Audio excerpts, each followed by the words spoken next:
ఫిరాయింపులకు కళ్ళెం వేద్దాం. అత్యంత సన్నిహితులు పార్టీని వీడుతుండడంతో అప్రమత్తమైన బీఆర్ఎస్ ఎమ్మెల్యేలో భరోసా నింపేందుకు ఈ వారంలోనే అధినేత కేసీఆర్ సమావేశం.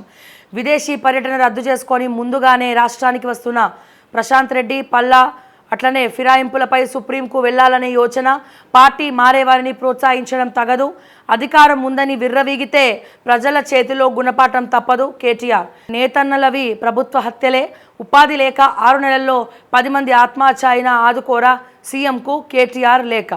ఈ ప్రశాంత్ రెడ్డి గారు, ఈ పల్లా రాజేశ్వరరెడ్డి గారు ఇక్కడ లేరు, గాయబైపోయారు. అక్కడ అమెరికాకి వెళ్ళిండ్రు వాళ్ళ వ్యక్తిగత విషయాల మీద. సో ఇప్పుడు ఇక్కడ చూసినట్టయితే ఇప్పుడు జగిత్యాల నిజామాబాద్ జిల్లాకు పక్కనే ఉన్నది.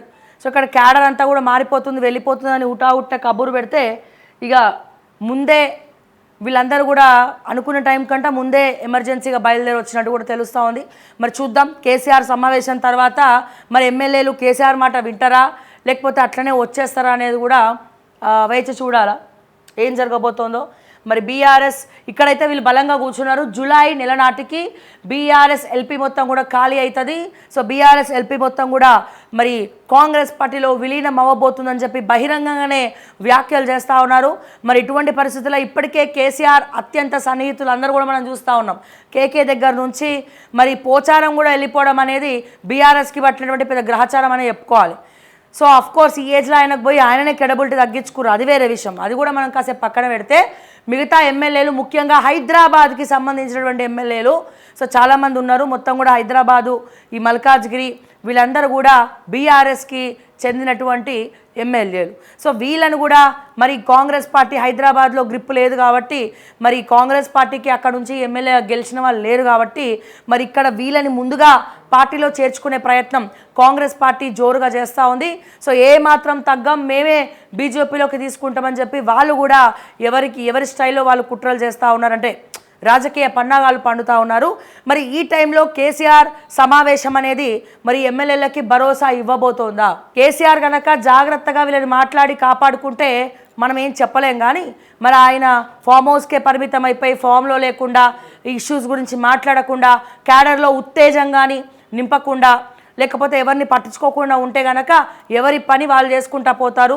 మళ్ళీ బీఆర్ఎస్ పార్టీ యమునా తీరే అవుతుంది. రానున్న ఎన్నికల్లో కూడా జీరో అయిపోయే అవకాశం, రానున్న ఎన్నికల్లో కూడా పార్టిసిపేట్ చేయలేనటువంటి పొజిషన్లో ఉంటుంది అని చెప్పి కూడా మరొకసారి చెప్తా ఉన్నాం. ఈ సందర్భంగా మరి చూద్దాం ఈ పార్టీ సమావేశాలు ఏదైతే ఎమ్మెల్యేలని పిలిచి కేసీఆర్ గారు సమావేశం పెట్టబోతున్నారో మరి ఆ సమావేశంలో మరి బీఆర్ఎస్ గెలుస్తుందా ఓడుతుందా, ఎమ్మెల్యేలు కేసీఆర్ మాట వింటారా వినరా, లేకపోతే అధికారమే కావాల్సినటువంటి పరిస్థితి వాళ్ళకుందా, మరి ఏ రకంగా తీసుకోవచ్చు. ఒకవేళ కాంగ్రెస్ గనక ఇప్పుడు ఎవరైతే గెలిచిన ఎమ్మెల్యేలు ఉన్నారో వాళ్ళకి పవర్ ఏం లేదు, ఓడిపోయిన ఎమ్మెల్యేలే ఇన్ఛార్జ్గా ముందరికెళ్తా ఉన్నారు. జిల్లా మంత్రులకు ఏ ప్రోగ్రాం కావాలన్నా జిల్లా మంత్రులకు చెప్పాల్సిందే, పర్మిషన్ తీసుకోవాల్సిందే అని కూడా చెప్తా ఉన్నారు. మరి ఇటువంటి తరుణంలో డబ్బు లేకపోయినా చాలామంది ఉంటారు కానీ రాజకీయ నాయకులు పవర్ లేకపోతే ఓడు ఉండలేడు. సో అందుకని చెప్పి మరి వీళ్ళు కేసీఆర్ మాట వింటారా, ఒకవేళ వీళ్ళ మీద మళ్ళీ కేసులన్నీ బయటకు వచ్చి బ్లాక్మెయిల్ రాజకీయాలు కనుక జరిగితే మరి అప్పుడైనా పార్టీ మారాలి కదా. మరి దీన్ని ఏ రకంగా కేసీఆర్ హ్యాండిల్ చేస్తారనేది మనం కూడా వేసి చూద్దాము. ఈ సమావేశాల సంగతి ఏంది అనేది. మరి ఇప్పుడు మహేశ్వరం నుంచి సబితా ఇంద్రారెడ్డి కూడా పార్టీ మారుతుందా అన్న ఒక క్వశ్చన్ మార్క్ వస్తూ ఉన్నది. అంటే ఇప్పుడు ఇక్కడ చూస్తే హైదరాబాద్కి సంబంధించినటువంటి తిను రంగారెడ్డి జిల్లాని ఇన్ఫ్లుయెన్స్ చేయగల మంత్రి, ఇప్పటివరకు ఓటమి పాలు కాలేదు సబితా ఇంద్రారెడ్డి. అంటే ఒక బ్రాండ్ రంగారెడ్డి జిల్లాలో. మరి తను కాంగ్రెస్ నుంచే వెళ్ళి కాంగ్రెస్లోకి వచ్చింది. వీళ్ళందరూ భారీ డైలాగులు చెప్తా ఉన్నారు. పోచారం కావచ్చు లేకపోతే ఇంకొంతమంది మళ్ళీ సొంత గూటికి చేరుకున్నా ఇక నా షావో బతుకో కాంగ్రెస్ పార్టీతోనే ఇట్లాంటి డైలాగులు చెప్తా ఉన్నారు. మరి సబితమ్మ వెళ్తుందా? సన్నిహితులతో దగ్గర మాత్రం ఈ ఏజ్లో పోయి ఏం చేయాలి, నేను పోను అని చెప్పి అంటా ఉన్నారు. బీఆర్ఎస్ తోటే ఉంటాం, కాంగ్రెస్లోకి పోను అంటా ఉన్నారని. మరోపక్క అసలు రేవంత్ రెడ్డి గారిని కాంగ్రెస్ పార్టీలకి తీసుకొచ్చిందే సబితా ఇంద్రారెడ్డి, కార్తిక్ రెడ్డి వీళ్ళు ఫోర్స్ చేసి రేవంత్ రెడ్డి గారిని కాంగ్రెస్ పార్టీలకి తీసుకొచ్చారు. ఇది కూడా మనకు తెలుస్తూ ఉంది. మరి తను కూడా పార్టీ మారే యోచనలో ఉన్నారా?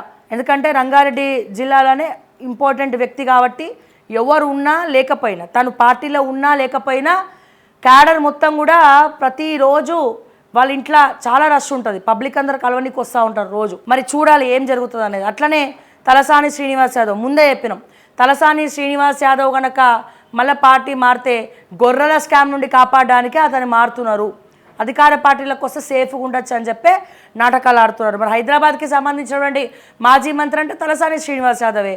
ఇప్పటికే వాళ్ళ ఓఎస్డీ జైలు పాలయ్యిండు, అందరికీ తెలుసు.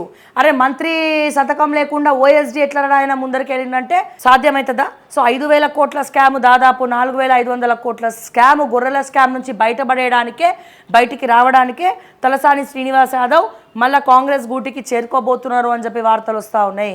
సో ఇక్కడ కూడా ఎగ్జాంపుల్స్ క్లియర్గా కనబడతా ఉంది. ఒకవేళ ఈ తలసాని లాంటి వ్యక్తి గొర్రెల స్కామ్ చేసినటువంటి వ్యక్తి, ఆఖరికి జంతువులను కూడా అడ్డం పెట్టుకొని పైసలు సంపాదించినటువంటి ఈ వ్యక్తి కాంగ్రెస్ పార్టీలోకి వస్తే కాంగ్రెస్ క్రెడిబిలిటీ మరింత పోతుంది. ఇక తూర్పు తిరిగి దండం పెట్టుకొని జై తుస్సనడమే. ఇప్పటికే పబ్లిక్ తిడతా ఉన్నారు వీళ్ళందరినీ తీసుకొచ్చినందుకు. అండ్ ఇక మిగతా వివేక్ గౌడ్ వాళ్ళందరినీ మరి కాపాడుకుంటారా, వాళ్ళందరూ కూడా కాంగ్రెస్లోకి వస్తారా అనేది కూడా మరి సమావేశాల తర్వాత తెలుస్తుంది.